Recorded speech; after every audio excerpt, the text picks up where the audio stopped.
Okay, well, I think all the participants are already here, so welcome everybody. My name is Claire Christian. I'm the Executive Director of the Antarctic and Southern Ocean Coalition, and I'll be your moderator for this webinar today, but I'm going to let other colleagues do the talking. Today we're here to talk about the potential for a declaration on the rights of Antarctica, which is an idea that some of us in this group have been discussing for a while now. What would that look like? What could be in it? And we're really delighted to open it up to a wider group today to discuss this. So to start, I'm going to turn it over to my colleague Ricardo, who's going to introduce the project a little bit and give some background.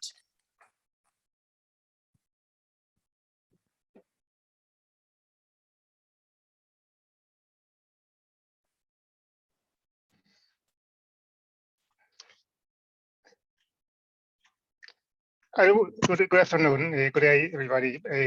My name is Dr. Ricardo Roura.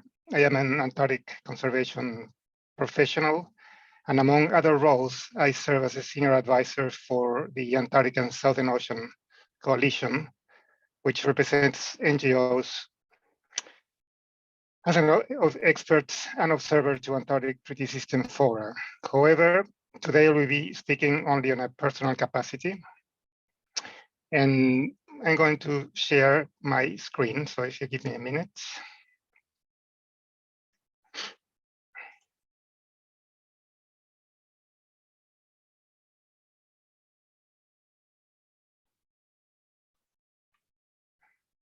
Can you see it? Thank you.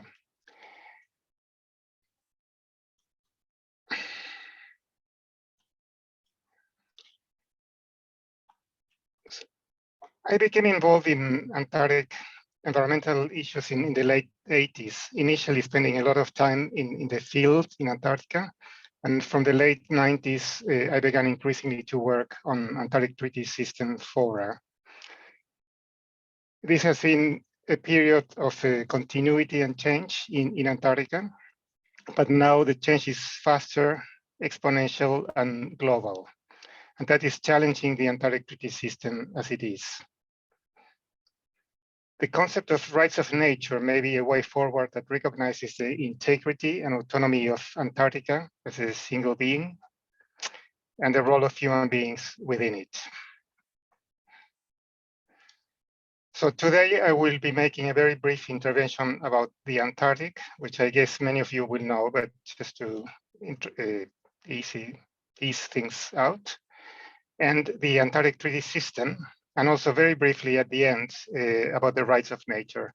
But this will set only the context for later presentations.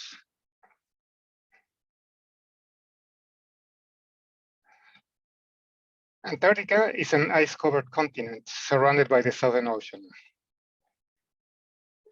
Following the breakup of the supercontinent of Gondwana about 180 million years ago, Antarctica became separated from South America, eventually 25 million years ago.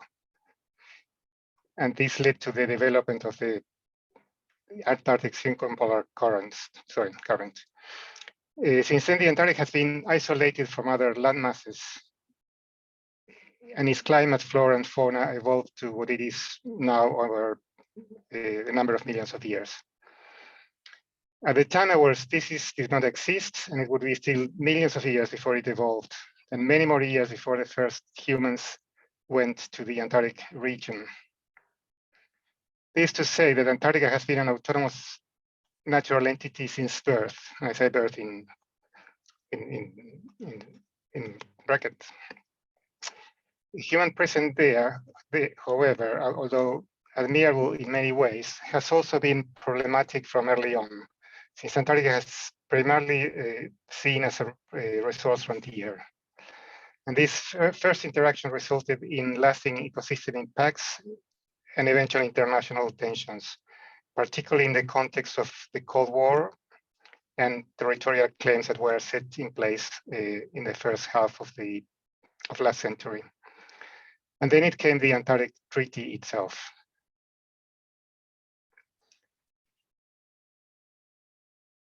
With the Antarctic Treaty, the signatory countries recognize that it is in the interest of mankind that Antarctica shall continue forever to be used exclusively for peaceful purposes and shall not become the scene of object of international discord. So the Antarctic Treaty is largely a peace treaty, and among other provisions, it denuclearizes Antarctica, prohibits military activity, and freezes territorial claims. If we talk about territorial claims, just to give an idea, there are 7 claimant states. 2 states reserve rights to assert future claims. There are overlapping claims as well as 1 unclaimed area. As I said, the claims are frozen while the treaty is in force, and claims are not recognized internationally, and there is no effective jurisdictional sovereignty. However, geopolitics continue below the surface in all discussions to do with the Antarctic, related to strategic positioning, both by claimant states and also by non-claimant states. Very briefly, I'll summarize the Antarctic Treaty System, which is a system of international instruments and decision-making bodies that were developed from the Antarctic Treaty of 1959. It includes the Antarctic Treaty itself, the measures in effect under that treaty, a number of treaties, of which I'm showing the 2 more important, the Convention on the Conservation of Antarctic Marine Living Resources and the Protocol on Environmental Protection, and the measures in force under those instruments. There are 2 main international decision-making fora that give effect to these various instruments, and they are highlighted in bold, in red. And one is the Antarctic Treaty Consultative Meeting, the other is the Commission for the Conservation of Antarctic Marine Living Resources. Now, the membership of these 2 fora is almost the same, but it's not identical. And critically, both fora make decisions by consensus. And decisions about any given proposal are made when no party or member expresses disagreement with that proposal. This implies that any given party can block a proposal even if all others agree with it. These instruments apply to overlapping areas. The treaty and the protocol apply to the Antarctic treaty area around sort of south of 60 degrees south. CAMERA applies to areas further north in the Atlantic and Indian Ocean to follow the approximate boundaries of the polar front. This distinction has significant consequences because there is a range of interpretations as to what these instruments do and where. And there are some conflicts there sometimes, which we'll discuss later. Also, each of these instruments has a promise with respect to human engagement with the Antarctic. And the question is whether this promise has been delivered or not. But if we talk about the environment side of things, the Antarctic Treaty, well, aside the other aspects which are more about governance and environment itself, well, it prohibits radioactive waste, for instance. But importantly, it requires that parties meet to discuss important issues, including the preservation and conservation of flora and fauna, which they describe as living resources. The CAMERA Convention and the marine protected areas, for instance, derive from these mandates. CAMERA, in turn, what it does is it defines the Antarctic marine ecosystem as a complex of relationships of Antarctic marine living resources with each other and with their physical environment. So it recognizes some interconnection between different components of the environment or different living beings. The Convention has one objective, which is conservation. And it uses the ecosystem-based approach, meaning that it looks at all species and their relations, and not only a single target species. And then any harvesting, as the word they refer to fishing, must meet a number of conservation principles which are funded in the ecosystem and precautionary approaches. However, conservation is defined defined as to include rational use, and that generates a number of issues down the line, which we'll cover briefly later. As to the protocol, the key elements are that the parties commit themselves to a comprehensive protection of the Antarctic environment and dependent and associated ecosystems, and designate Antarctica as a natural reserve devoted to peace and science. Furthermore, it recognizes the intrinsic value of Antarctica, which is quite significant, including aesthetic values, wilderness values, and others. And then has also a number of specific requirements as to how to conduct activities in the region and so on. And finally, it prohibits mineral resource activities indefinitely. So that's the positive side, and the side that deals with the environment more directly and touches perhaps on some more profound concepts. But now, how do these instruments work? The underlying issue is that artificial divisions between land and sea, as seen between the convention and the protocol, as currently defined in these instruments and used by decision-making bodies, make little sense for the natural world. So from there is a chain reaction of problems. Some of the issues we see now are conceptual tensions between comprehensive protection in the protocol and conservation, including rational use in the Cameron Convention. In a recent paper with two other colleagues, we illustrated this relation by referring to a lithography from the Dutch artist Escher from 1953, and it's called Relativity, and depicts separate realities, each of which respond to a different center of gravity. In the Antarctic, increasingly rational use is a gravity force for Antarctic marine issues and spills over to other issues as well. Implication is that the area of application of the protocol has de facto retreated to the continent, whereas initially it wasn't meant to be like that. It also means that the concept of dependent and associated ecosystems has been largely set aside. An academic, my friend, colleague, Alejandra Mancilla, reminded us in a conference last week that the concept of dependent and associated ecosystems is mentioned 19 times in the protocol. However, is seldom used today in any practical sense. So it's sort of, in a way, kind of vanished from the debate. Another consequence of this tension is an increasing difficulty in reaching consensus by Antarctic treaty bodies on decisions that involve increasing protection, including on important issues such as protected areas and climate change. So much has changed since the protocol was signed, including global biodiversity loss and climate change as part of a lived reality rather than emerging crisis. So yet there is a considerable mismatch between the urgency of addressing climate change and the pace of climate change action in the Southern Ocean. I'll go back in time for a minute and describe the World Park Antarctica campaign from the early 80s, in which at the time the treaty parties began to negotiate a convention to regulate mineral resource activities in the Antarctic, referred to as CRAMRA, which meant to regulate the exploitation without destabilizing the balance that the treaty provided to the relation between countries confronted by territorial claims as well as the Cold War. During the 80s, there was an intensive campaign effort led by several NGOs to prevent mining and to promote the designation of Antarctica as a world park, based on 4 principles as shown in the slide. Long story short, although the Mineral Convention was negotiated successfully and approved in Wellington, some countries decided that they would not sign or ratify it. They proposed instead to negotiate an alternative treaty focused on environmental protection. The outcome of that treaty was a protocol.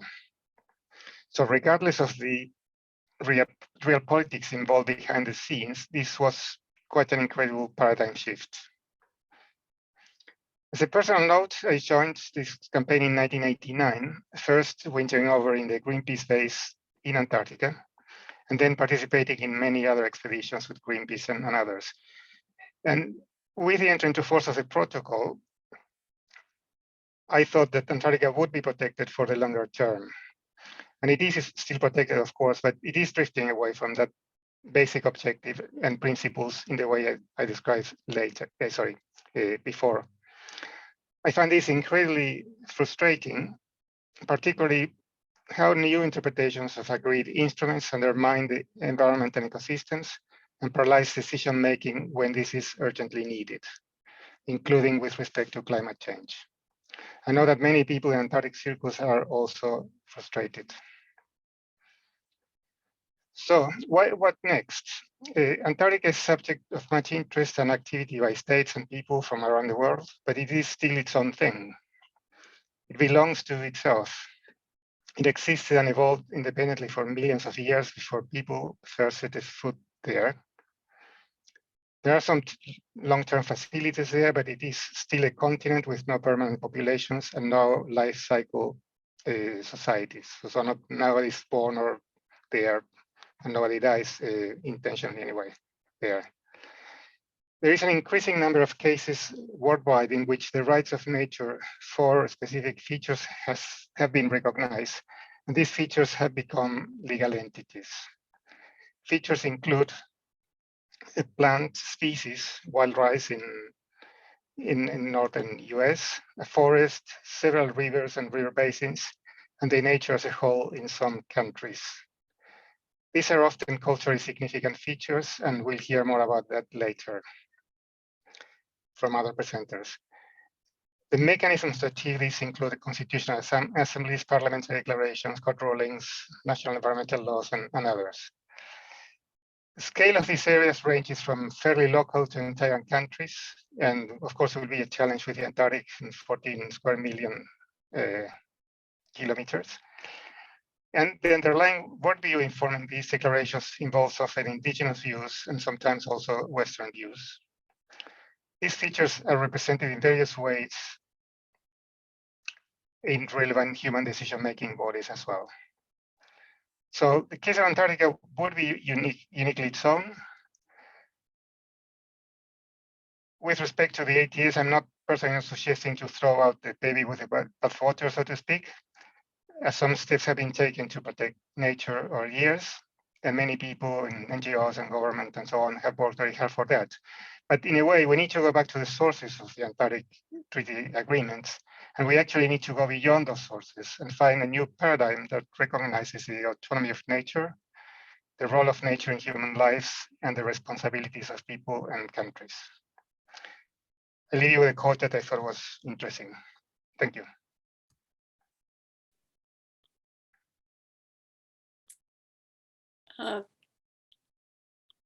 Thank you, Ricardo. Next, I'll turn it over to our next speaker. But first, I wanted to reiterate something that was put in the chat by me and somebody from Garn. If anyone needs translation, please make a note in the chat. Thank you. And so next, to talk about some indigenous perspectives on our rights of nature approach to Antarctica is Solowehi, who is the leader of Vision Mataranga, the Vision Mataranga project at the University of Otago. Over to you. Kia ora, everybody. So first, he mihi nui ki a koutou, kua whakarongo mai nei. And it's a real honour actually to be able to represent our group and to raise some of these issues around Indigenous perspectives in Antarctica. So I'm going to just talk through a few slides with you. We've come from quite a different position in our thinking. So I'm just going to open this up. If I can't see my screen, there it is.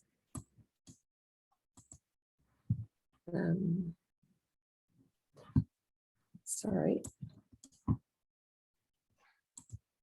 Okay, so as Claire said, I'm the leader of Vision Mataranga. So It's a program, a research program thinking about Māori perspectives. So Māori being the Indigenous people in Aotearoa, New Zealand. And this program came about because of the instigation of the Ross Sea Marine Protected Area. And we've developed a program monitoring the Ross Sea, which is required to see how it's working and what the outcomes might be in 5 or 10 years' time, because the Marine Protected Area is not one that continues in perpetuity. So we need to assess whether it's working and what's happening. So I lead what we call the Vision Mātauranga strand of that research, which really is bringing Indigenous people, Māori perspectives into all of that work around monitoring and how we might best protect the Ross Sea.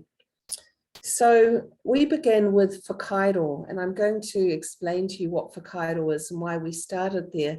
So we really didn't want to start with the established mechanisms, so the Antarctic Treaty System. We wanted to go right back into Indigenous philosophy, really, to think about how that might inform management, how that might guide what we do in the Ross Sea, and how compatible that is with other conservation measures as well.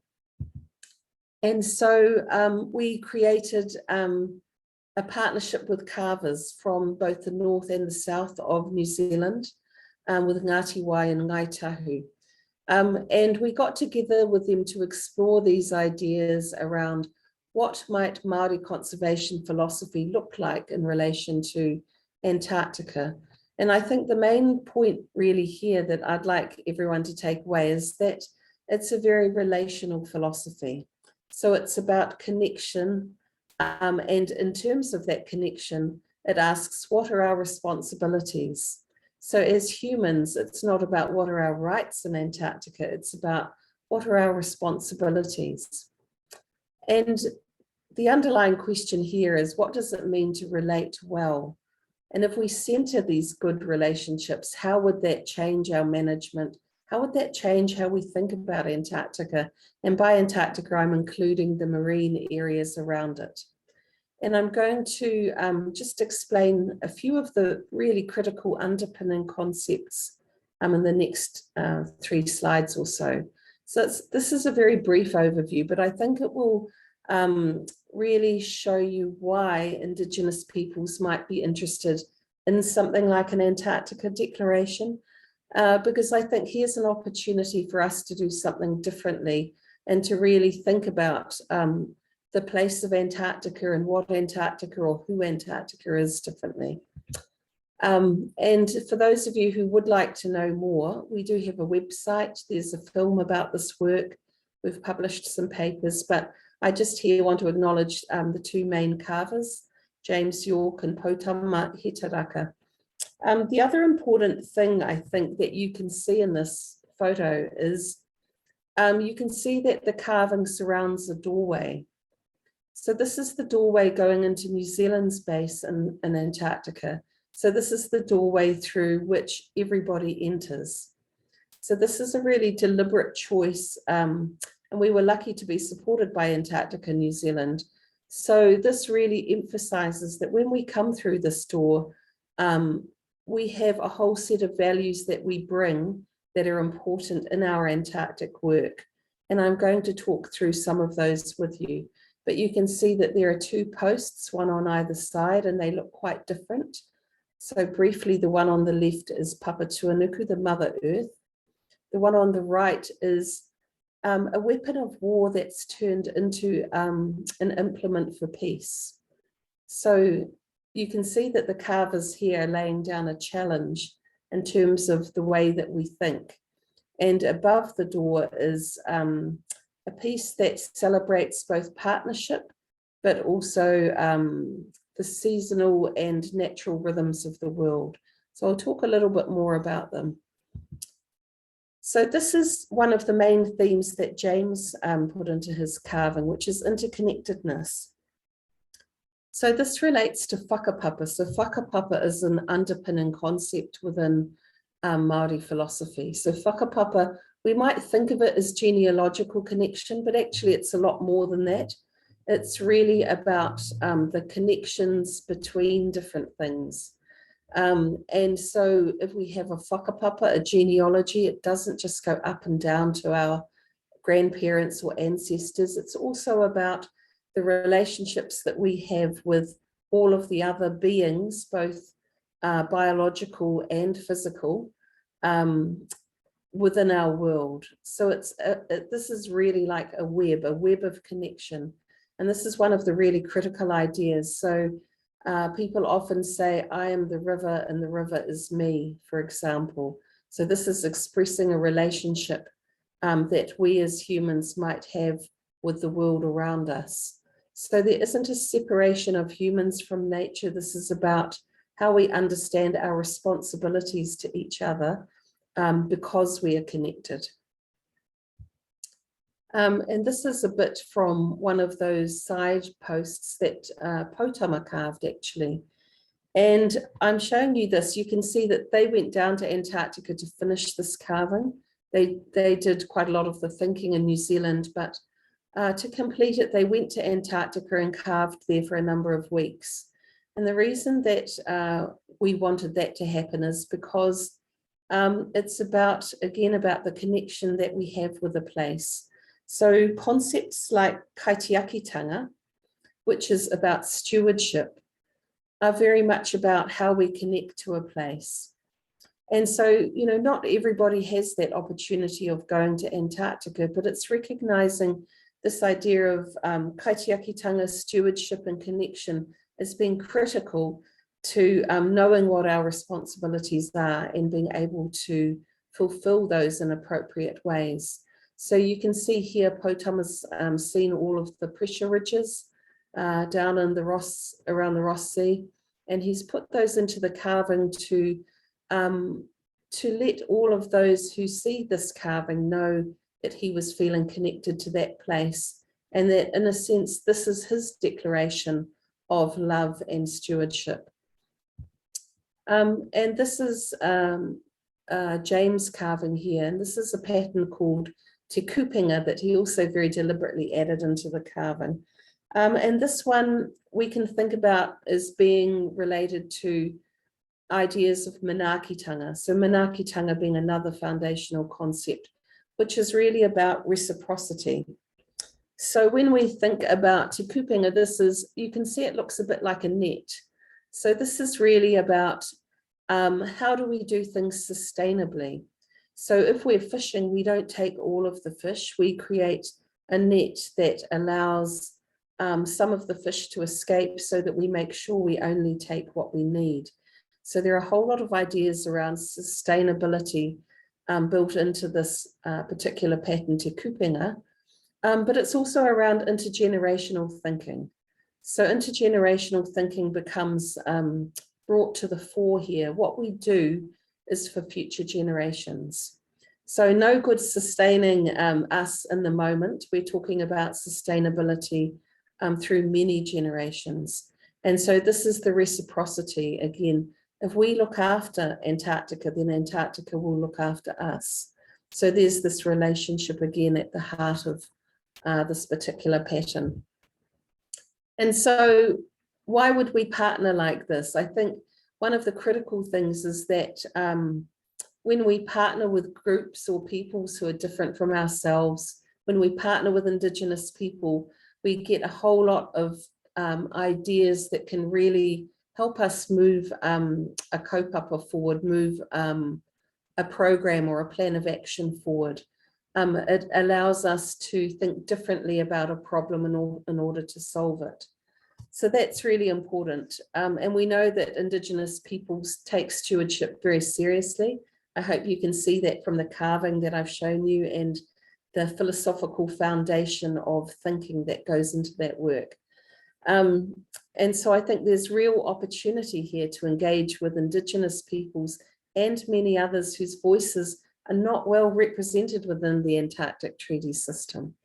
So I think we can really learn from each other, and we can grow the voices of people who are currently invisibilized. And I think the other important thing here for me is that you know, if we think about the Antarctic ice sheets melting, the impact of that is not shared equitably around the world. So there are real issues of climate justice and social justice in relation to what happens with Antarctica. So at the moment, I don't think the Antarctic Treaty System really deals with that well. And so with something different, we have the opportunity to be much more inclusive and collective in our approach. And I think, you know, problem solving is always better done if you do have all of those voices at the table. And so finally, just to re-emphasize that we can learn together. So this is a picture showing Potama on the left and James on the right, working with people, teaching people. So as they were carving in Antarctica, people would come in and out of the workshop to talk about the ideas. So by mātauranga, I mean knowledge system. So we understand this knowledge system is not knowledge in isolation, but knowledge that's related to values. There is a process by which we share that knowledge, but also we put it into practice. So those are all critical elements of a Māori knowledge system of mātauranga. And so, you know, we're talking now about what might work for Antarctica so that we can protect it for future generations. And so, as Ricardo mentioned, there are a number of peoples around the world who have already given deep thought to this.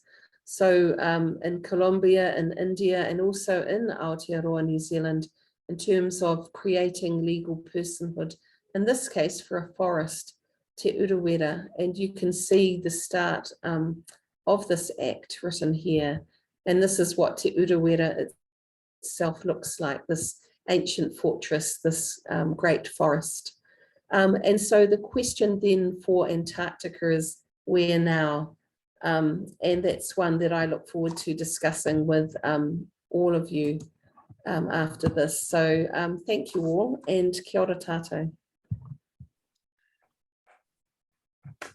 Thank you, Scylla, so much for that great presentation. And next, we are going to move on to the next stage of this webinar, and we're going to ask Cormac to present the draft document that sort of lays out what a draft declaration might look like. So Cormac, over to you. Thanks very much, Claire. My name is Cormac Cullinan. I'm based in Cape Town, South Africa. I work as an environmental lawyer, but also am one of the founder members of the Global Alliance for the Rights of Nature, and have been working on rights of nature issues for more than 20 years. So I'm just going to share my screen and take you, excuse me for a second. So can you see the declaration? Okay. So what the discussion that we've been having as a group has really concerned the nature of a declaration to put in place a new vision for Antarctica. And the document that I'm showing you here is an indicative outline. In other words, we haven't tried to draft the whole declaration, because we feel it's very important that this is an inclusive process, that many people and from many different perspectives have an opportunity to contribute to it. But we thought that it's very hard to have a discussion with a blank piece of paper. So we've put some idea of what the structure might look like, and examples every now and again of some of the words. But really, you should understand this is it's to stimulate discussion rather than a final endpoint. So I'm going to spend a little bit of time on this preamble because it gives a sense of the document as a whole. And then I'll move quite quickly through the sort of suggested structure. But as I said, the purpose here is really to raise questions for discussion and hopefully to elicit comments from all of you who are participating and others. So we start off, we the peoples of Earth. Now, I think it's important to recognize that, you know, this is a declaration really for people. It's about defining how we relate to Antarctica. And as Priscilla was saying, you know, our duties and responsibilities and how we set up that relationship so that we can live in right relationship or in good relationship with Antarctica is very much a part of this. So we start off there with the idea of celebrating this amazing wild continent, and then move to gratitude, because this is a very fundamental part of Indigenous perspectives throughout the world, that we're incredibly fortunate to have this incredible community of interrelated beings as part of our Earth, and for us as humans to be part of a community of a whole Earth community that includes Antarctica within it. Then we talk about the grave threats that are posed to this community. So when we're talking about community here, we really we'll come to it later, but we're talking about, if you like, a kind of ecological community, which includes what Western scientists would refer to as living biotic or abiotic. In other words, it will include ice and rivers and mountains, as well as seals and whales and humans. But the idea of community is to express that concept that everything is interrelated and dependent, mutually interdependent. Then we recognize the fact that there are these grave threats, and importantly, some of these threats, such as climate change, originate beyond the boundaries of the Antarctic area. In other words, these are things which cannot be solved within Antarctica, and it requires action outside of the area. We then talk about accepting our collective responsibilities to safeguard Antarctica from harm by humans. So this again is relating to what Priscilla was saying. It's an acknowledgement that we are responsible, we humans are responsible for what all humans do, and it's up to us to make sure that we protect Antarctica and that community from harm caused by humans. Then we talk about our inspiration by a common aspiration to assure that Antarctica may flourish now and in the future. So this is how we come together. We are saying we people share this aspiration to ensure that Antarctica may flourish now and in the future as an autonomous, self-regulating community, free from claims of ownership and harmful human influences. So the point here, we're recognizing the existing reality that this is a community of life which has, as Ricardo explained in the beginning, has existed for far longer than humans and has managed itself quite fine. It's self-regulated, and that part of recognizing the autonomy of Antarctica is to recognize, if you like, it has the right to carry on doing so without being divided up in a colonial way. As you'll see from some of the comments, there's discussion about whether it's appropriate to use the word colonial or if it might alienate parties. And these are some of the kinds of discussions that inevitably come up when you're drafting a document of this nature. And then we call upon all peoples, organizations, and institutions to take responsibilities. Let's take responsibility, again, that word, for promoting the universal and effective recognition and observance of the rights and duties recognized in this declaration. So there's also discussion of, you'll see the bracketed words, whether this should involve the United Nations or not is also controversial.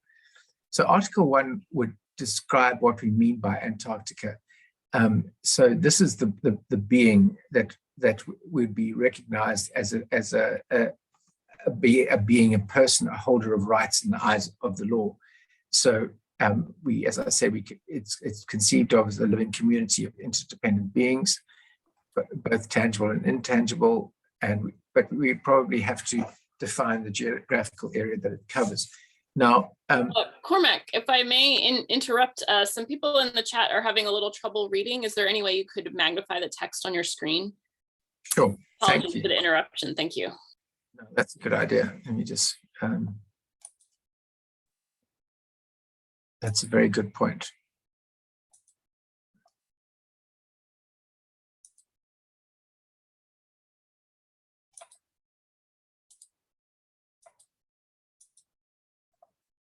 Thank you. Sorry, I didn't think about that, so I was going too quickly. So this is an example about how you might want to define it, but again, the central concept is that it would be recognized as a community which was autonomous and self-regulating. In other words, it doesn't need to be owned by any humans. It's quite fine as it is. There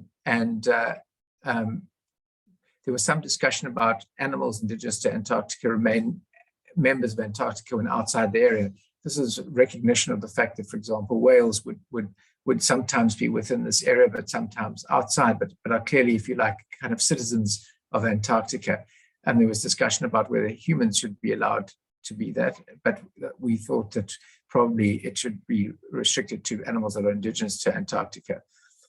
Then Article 2 would define the legal status of Antarctica. So we see it as being beyond national jurisdiction. In other words, it's not part of any country, that it should be autonomous and not subject to state sovereignty. And again, there's some discussion about whether it should be, it was tactically wise to refer to it as free of territorial claims. I'm not going to try and take you through all of these debates in the document. For people to think about when you've got time to read it and go through it. And here we give an example of the Universal Declaration of the Rights of Mother Earth, how that declaration defines Mother Earth, because it's perhaps a useful example. Article 3 would define the inherent rights and freedoms of Antarctica and its members. So if we look at the Universal Declaration of the Rights of Mother Earth, it includes these kinds of rights: the right to life and to exist, the right to be respected, the right to self-determination, et cetera, et cetera. Essentially, what you want to do is recognize that each indigenous being that is part of Antarctica has the fundamental right to continue to play its role within the community of life. Then we thought we should deal with territorial claims and reject the validity of existing claims. This is perhaps controversial, but certainly I think implicit in the idea that Antarctica should be autonomous and beyond national jurisdiction is that it shouldn't be subject to national claims. Then, importantly, Article 5 would define how humans should relate to Antarctica. And we imagine defining here various principles, very much along the lines of the principles that Priscilla explained earlier, but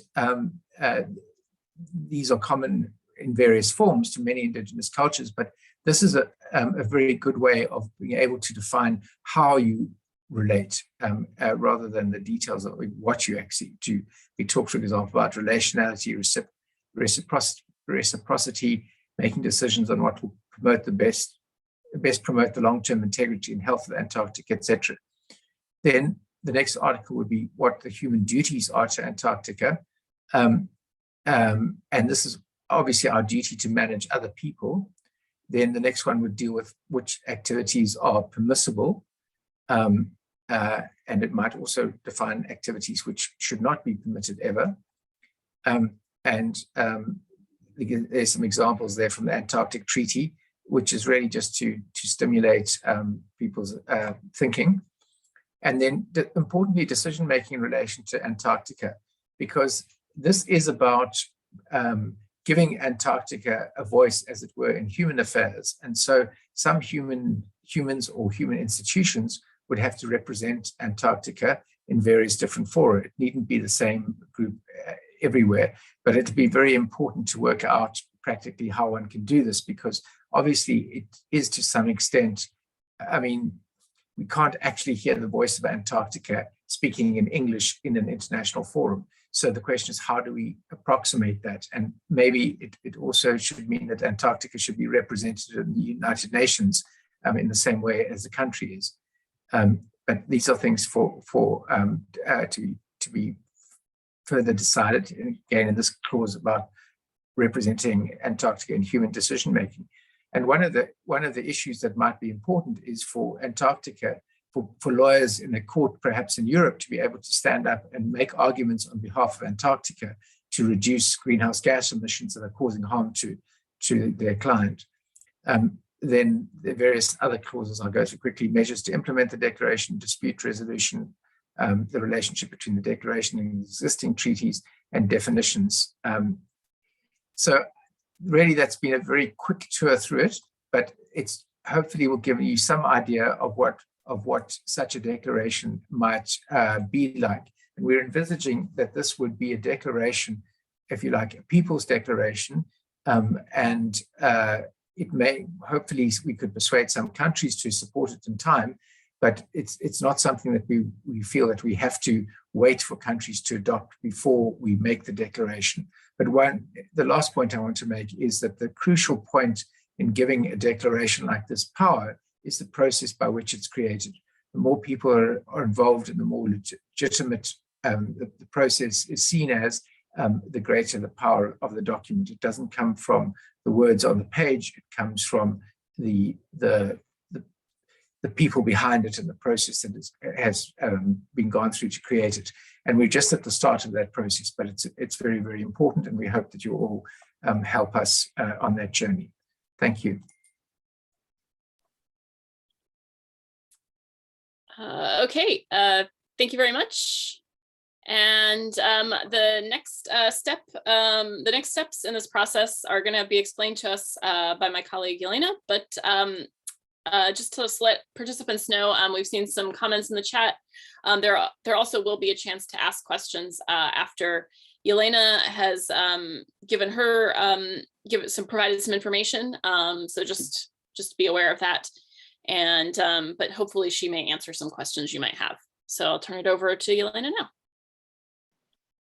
Thank you, Claire. Hello, everyone. My name is Elena Yormakova. I work in political philosophy, and I recently defended my PhD thesis where I highlight some problems with the Antarctic treaty system legitimacy and argue that domination, power imbalance is embedded in the Antarctic regime. I won't really be doing a presentation. I just want to have some concluding remarks and talk about the next steps. And for that, I will actually share the screen. For those of you who might not be aware of the webpage that we have, I think you should see the screen now. So let's see. So this is the webpage, antarcticarights.org, and you can download the declaration right here. I'm not sure if we'll have updated version, but this is where you can always download it, the draft, and we encourage everyone to send us feedback and provide comments. And you can send feedback if you scroll down on the web page. This email right here, info@antarcticarights.org. We ask you to do this by February 1st, 2022. We will also update the dates on the webpage. And the plan is, I'm just going to keep this because it seems like a nice background for the few words that I have to say.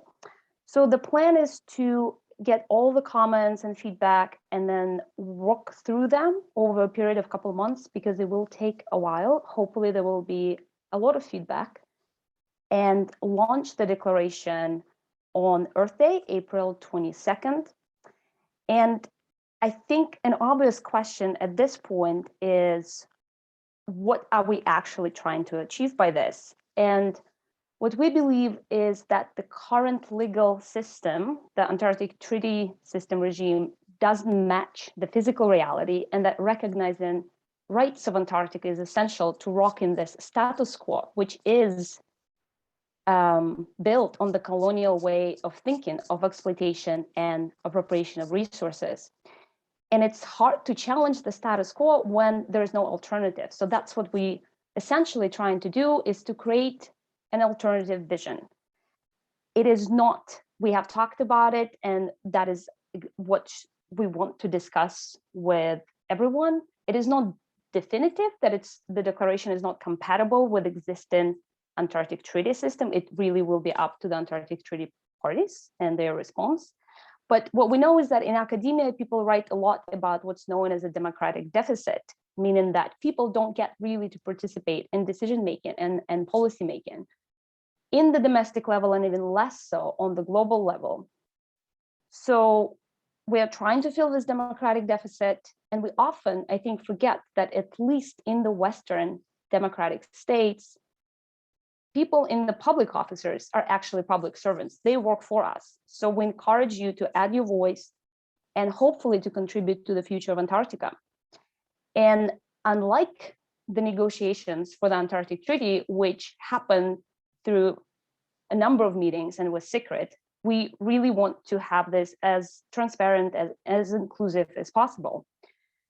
And I think Cormac mentioned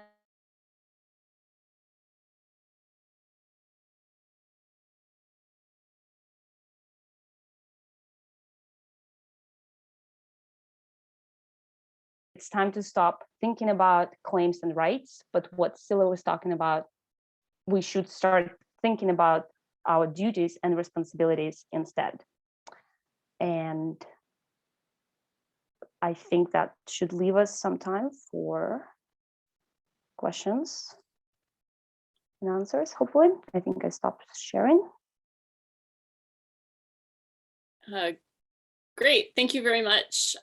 So we already have one question from Tess, and that is just wondering what the legal status of the declaration as a people's declaration would be. Perhaps you could point to some other similar documents as an example. I don't know if anybody wants to answer that who's been involved with other declarations. Yes, Cormac. Maybe I could answer that. So I was involved, I was led the drafting of the Universal Declaration of the Rights of Mother Earth. And how that came about was after the COP, the United Nations Framework Convention Conference of the Parties in Copenhagen collapsed in failure. The president of Bolivia convened a World People's Conference on Climate Change and the Rights of Mother Earth. And some 35,000 people came there, and they divided into working groups, and each working group produced a report. And one of the working groups produced a Universal Declaration of the Rights of Mother Earth, which is intended to, if you like, wrap around the Universal Declaration of Human Rights, because obviously that is a species-specific articulation of rights, and this was something wider. And then the conference of 35,000 people adopted that and recommended to the governments of the world, many of which also attended the conference, that they adopted. So it was a document which was created by, shall we say, non-governmental actors, and really has a kind of legitimacy by virtue of the fact that there was a people's conference from around the world, a lot of people, and they all supported it. So we're envisaging that it would be a civil society document in the first instance, so that it's within our power to create it. We don't have to go cap in hand to ask anybody else to create it. But obviously we want a much civil society behind it as possible, and then invite and try and encourage others and perhaps states to join, as Elena has said, by setting up this, what we hope will be a more compelling and more practical vision.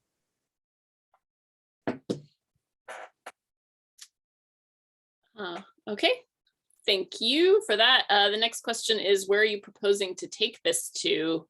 United Nations or question mark? And that is from Barry Weaver. Hi, Barry. I don't know who wants to answer that.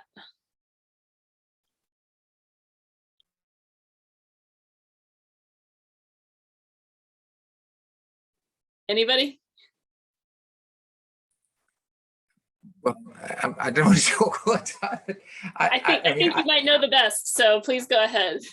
I mean, I'm not sure if it's a direct answer, but if I can answer by an analogy, in my country, in the years of apartheid in the 50s, it really looked like it was impossible to change that country. The apartheid state was very firmly in control. It had a big army. It suppressed everybody.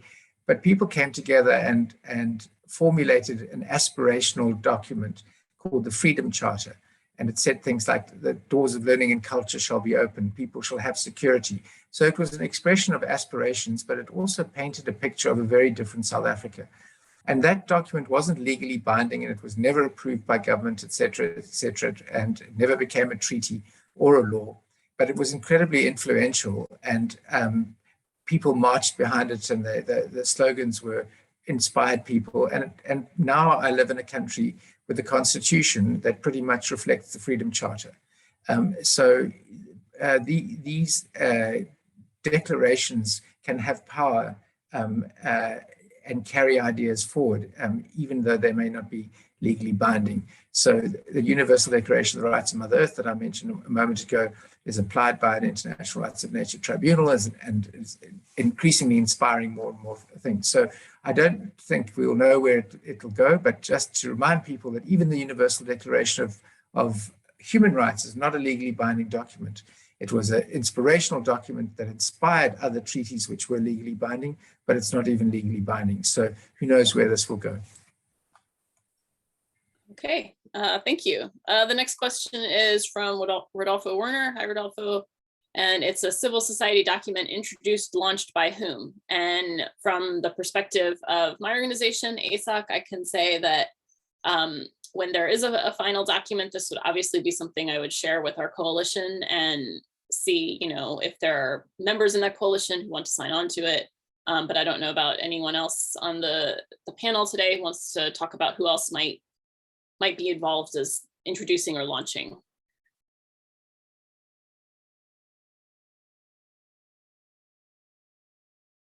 Anyone? I can say something briefly here. So I think one of the things that we want to do is socialize the idea of the declaration here in Aotearoa. And so within Māori society, we can do that a number of ways. So one of the things that we're doing at the moment is talking with people who are already interested in the relationship or connection of Māori to Antarctica, but also in kaitiakitanga or other concepts as well, who are interested in climate justice, who are interested in social justice and what that might look like in the future. So we can do that, but there are also other more formal mechanisms that we may go to over time. So there is a iwi leaders group, for example. So these are Indigenous leadership groups. And I know that that's the case also in the Arctic, on the Arctic Council, that there's representation there, and there are other ways that we can actually start to have some really in-depth discussion about whether the Antarctic Declaration can really make a difference. So that's what we'll be doing between now and April, hopefully, to see if we can actually get some support. And I mean, we've already had some support, which is great, because I think for many Māori, the idea of Antarctica being in and of itself is and having rights is something that people can relate to, and certainly the ideas around responsibility and how we might best enact that for future generations. So yeah, we're having discussions now, and I think it's really exciting. Yeah, thank you. And thanks also to Cormac, who put a note about this in the chat as well, saying that GARN, the Global Alliance for the Rights of Nature, would popularize it among its member organizations and communities. So, I think it seems like it can be a very open process. There's no one organization that's, in charge of this, at least is my understanding, or is going to, own this entirely. It wants something. The people who are signing on to it will all own it, I guess, if that makes sense. So we've had another couple of questions that are, or one question that's a little bit more just about logistics. How many languages will the declaration be available in? At present, it seems Western centric, and that's from Rupert Summerson. So I think that's an open question. I certainly don't know the answer to. I don't know if anybody else on the panel would know that. I think once we've drafted it, then the more languages, the better. It's just that one has to work in one or two languages to get a first draft together. But certainly, I think once one has agreed on the text, the more languages, the better.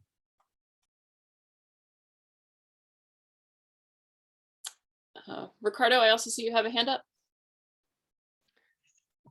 Yeah, well, I think that's a very interesting question. And actually, back to a comment Cormac made, that there would be people speaking in English for the Antarctic. Of course, he meant that as an example, but certainly language would be a critical thing.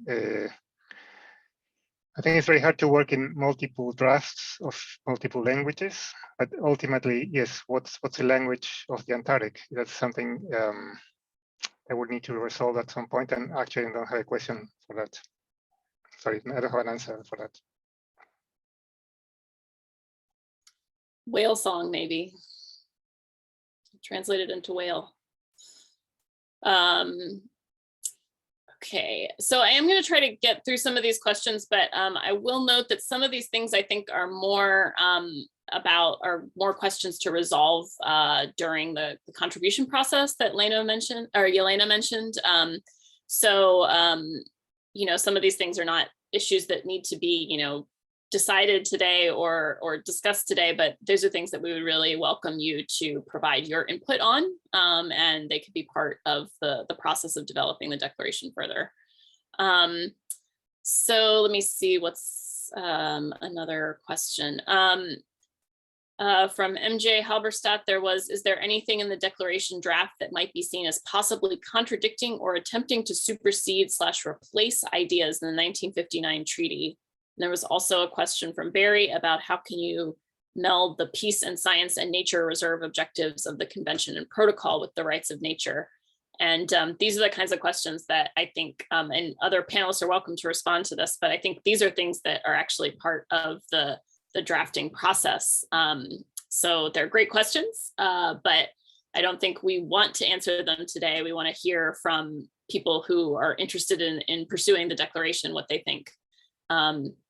You know, from my perspective as somebody who participates in the Antarctic Treaty System, sometimes anytime anybody does anything Antarctic related outside of that system, it's seen as you know, interfering on the territory of that governance system. So you know, it's an open question as to whether this would be seen as complementary or as a contradiction. So does anybody else on the panel want to answer that? Elena? Yes, I think for the perspective of, let's say, the claimant states, absolutely, they will see it as contradiction, but that is the whole point of us trying to create an alternative vision and rock the status quo. And one thing I wanted to say about the questions, what are we going to do with this after Earth Day? How are we going to promote it? My question is, what can you do for Antarctica? Like that's the whole point of civil society and actually doing something and not just writing about it. It is actually, if you agree with the principles and the main ideas of the Rights of Antarctica and that we should be transitioning towards thinking of our duties and responsibilities, then it's actually all up to all of us to, I will be sending it to all of my Russian colleagues. I would love to get feedback from Russian scholars and get their view on that. So.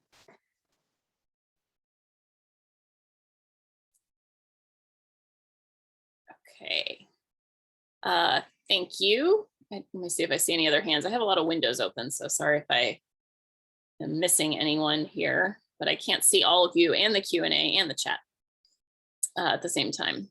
Let's see. So here's a good sort of process question from Patrick. What types of input would be most valuable in the drafting of the declaration? Are you looking to limit it to comments on the existing draft? Are any other types of volunteer support useful? And I think maybe that's a good one for Elena or Cormac to answer. I think, well, so logistically, what we have discussed so far, that we want the feedback by February 1st at the latest, so it gives enough time. But in terms of where to contribute within the declaration, I actually think it's absolutely, that's the whole point of having this process very inclusive and accountable to those who participate. I think it's everything that you think, if that was the question, where exactly to contribute in the declaration, I think it's absolutely, some people will have an issue with, I think someone brought it up with the Southern Ocean instead of treating Antarctica, or like saying something surrounding waters. So I think it's very much open, but logistically, please download the declaration and we welcome feedback to the email listed at the bottom of the webpage.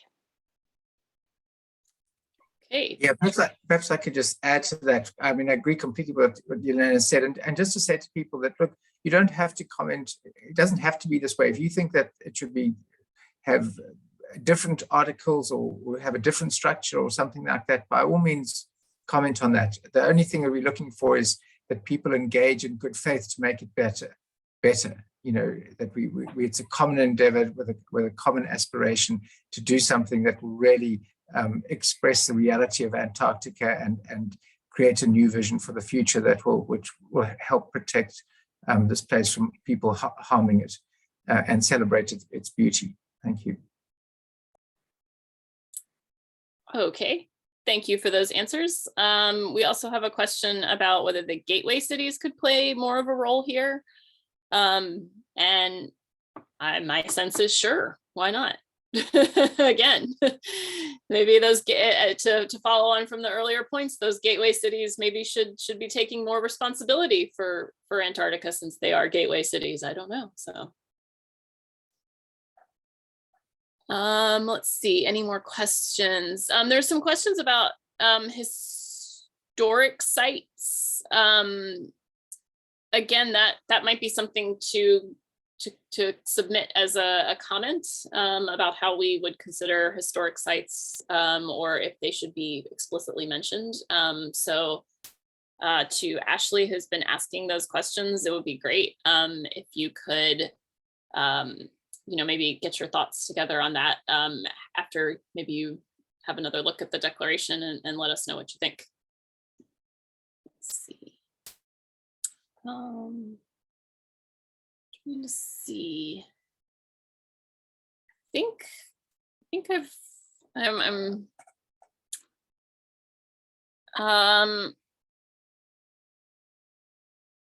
well, there's a question. I definitely can't answer this one. So I'm hoping somebody else will.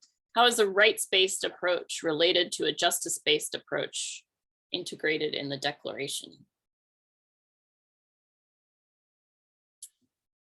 I'm not sure that there has been one yet.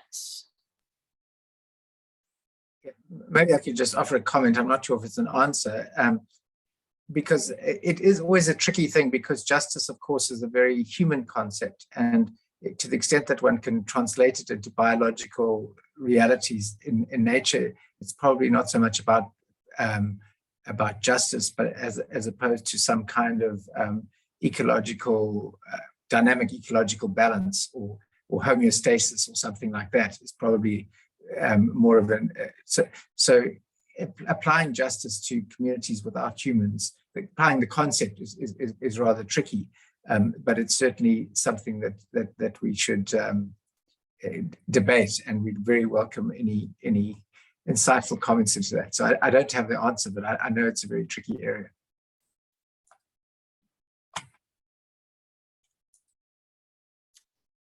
Okay, are there any more questions about maybe the process?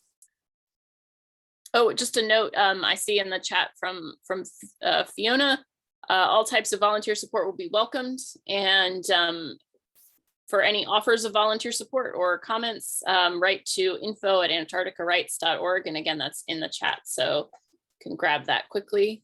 And we will be saving, I'm going to save a copy of the chat right now, so we will save all of your comments, so even if we didn't address it now, we will make sure we have a record of it.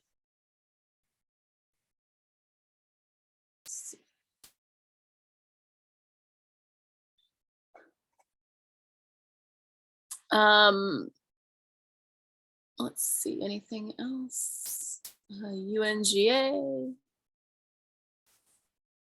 Here we go. Is it possible to make the process of development available? It would be a valuable record to see how the declaration evolves.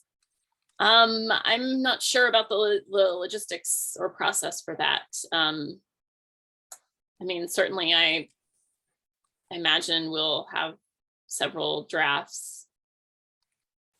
I don't know. Anyone else want to comment on that? I don't really know what that would look like.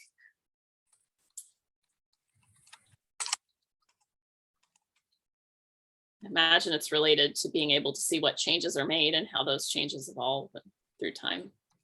I mean, I suppose we can have different copies, right? But I know we talked about it, that the process of actually putting it all together will be quite difficult. Yeah. Cormac raised that issue. That's why we really wanted that 2 months. Yeah.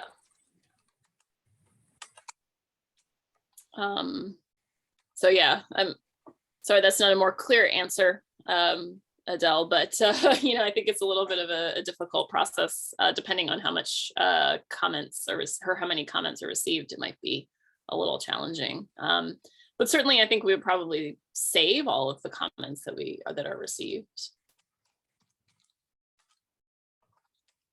somewhere. I don't know.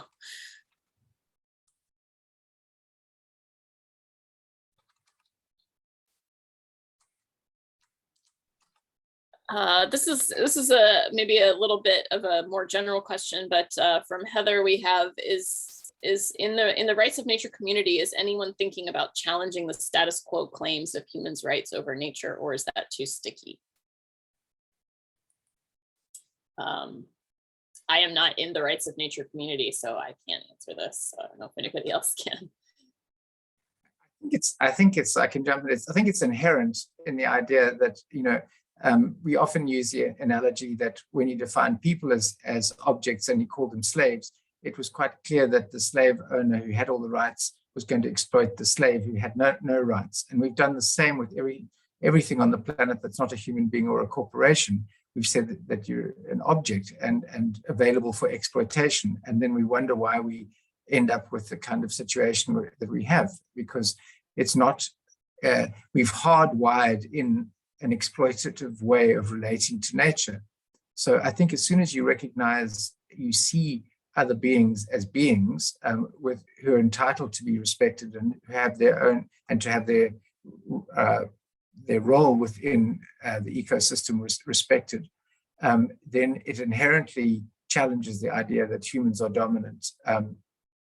I was very influenced by the work of Thomas Berry, and he used to say, you know, if you look at the evolution of the planet from, you know, essentially stardust to what we've got now, you can't for humans to be separate and superior, there would have to be some radical discontinuity in evolution, which is there's just no evidence for that. Whether we like it or not, we're part of the whole, and everything, we are related to everything else. The problem is that the non-Indigenous cultures have forgotten that.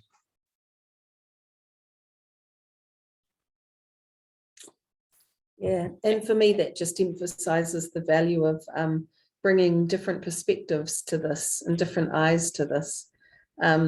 So yeah, if we take a relational approach, then it isn't about our rights, it's about our responsibilities. And someone in the chat brought up an idea around rights and justice, and I'm not entirely sure that I understand it, but I think for me, one of the main things is that if we carry out our responsibilities properly and in the best way that we can, then that creates a much bigger space for justice for everybody. And so I think those things actually come together. I'm not sure whether that's what you meant more specifically or not, but I think by making this an inclusive and collective process, and realizing that there are many people who are affected by what happens in Antarctica, although they've never been, and although they're not part of the Antarctic Treaty System, that is part of the justice that comes from this kind of approach.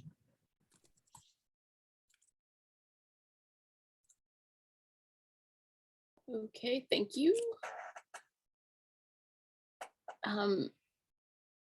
Having a really good conversation in the chat here, so thanks everybody for that. I don't think we can respond to all of it live right now, but again, it will be saved. And yeah, in terms of there's a question about you know, back to the languages. I know that the idea is for this process to be as inclusive as possible, and definitely wouldn't want to exclude any groups. So yeah, continue to think about how to do that. I mean, it does get difficult with all the languages that are in the world.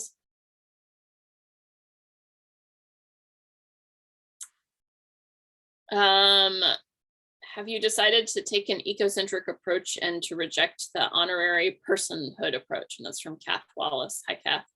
I don't know that anything has been rejected at this stage, but I don't know. I'll leave it to my colleagues to share more who understand these processes better. So maybe I could comment briefly. So the when we talk about personhood, the trouble is the term is laden with the idea of a human being, and so some people do interpret it as insulting to say that a mountain could be a legal person, for example. But as Alessandro on the call pointed out, that actually in law, persona comes from the ancient word for a mask that was used in Greek theatrical plays, etc. So you wore a mask so that the audience knew whether you were the baddie or knew what your role was, and you were visible. So the problem at the moment is that while the legal system, a human legal system, sees nature or a mountain or a whale as an object, it's wearing an object mask, and it is treated as if it's available for exploitation.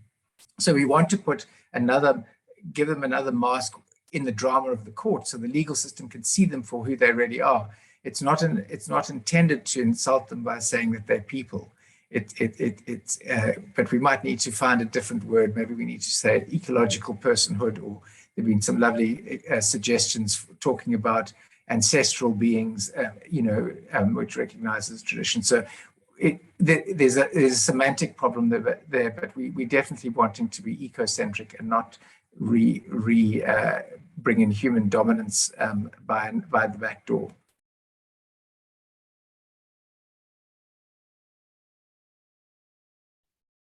thanks, Cormac.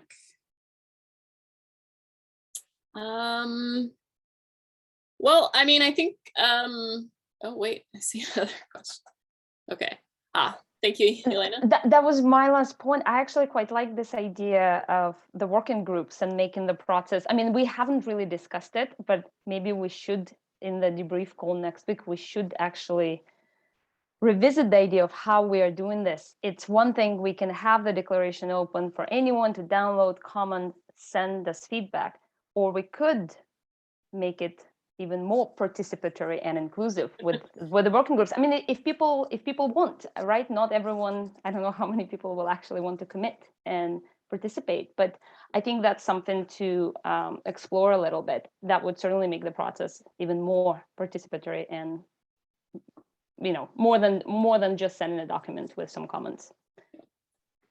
And we can share any further information about that process on the website, right? So folks should just check back to see updates from that. And we can possibly also email everybody. I don't know, I'm sure Garn gets a list of everybody who attended the webinar, so we can also send follow-up emails to them, perhaps, if that's okay.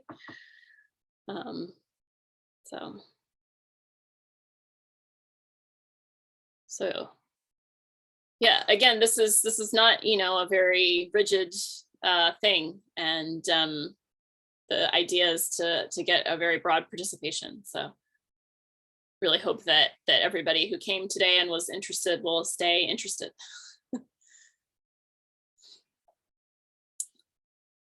But I think we've come to the end of most of the questions that we can answer right now anyway.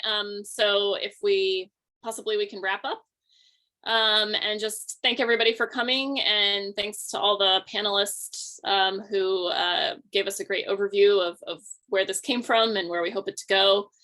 And thanks to all of you for joining and being actively engaged. And we hope that this won't be the end of it, and that we'll see you around, whether that's through email or perhaps on another call or something like that. But yeah, please stay tuned for the next steps.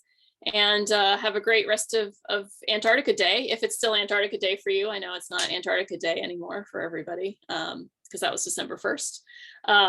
But again, thanks to everybody, and we'll be in touch soon.